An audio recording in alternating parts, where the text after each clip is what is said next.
you've got a pretty important, and I know it won't be you making the decision alone, but you've got a pretty important position on the depth chart to figure out, and that's who's going to do the placements. Mm-hmm. Talk about that process. Well, first, you take it for granted a little bit that you walk into a situation last year with 2 all-conference specialists with Zach and Ben.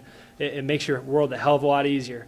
This year, I mean, Matt, Jake, Jovi, all these guys have put in a ton of time. Matt Hockett as well. So the rooms really come together well. So those guys, whoever steps up in camp and takes that job, we're happy with that guy. We feel comfortable.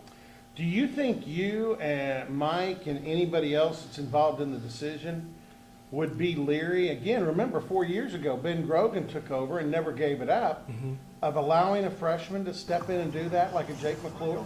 I think at some point we have to let the best players play. And in my role, I think that's the most important thing. You try to make sure those guys have trust in you, that you're putting the best player out there. At the end of the day, those guys know on the practice field who should be out there on Saturdays.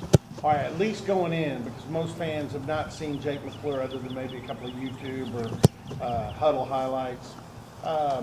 Give us a rundown of the candidates and the way you're looking at them going into fall camp. We'll start with Matt Amendola. I think Matt's definitely the first guy. If you want to put a guy on a depth chart, I think Matt's got to have the job to start with, because you know what? He's been here. He's put in the time with Coach Glass. The kids all respect him. I think that work ethic is something that was great for those younger guys to see coming into a college environment, whether it's going through your classes, going through the weight room, just being a college kid, not being in your hometown. So those advantages. And Matt performed on Saturdays against Southeast Louisiana, goes out there and gets better over the whole course of the year. Now there's guys like Jake McClure who have the natural advantage of being the scholarship guy. We went out to Tennessee to get him, and I think he's a three-way player. I mean, he could be a punter, kickoff, field goal, however he shakes off. Big, strong kid.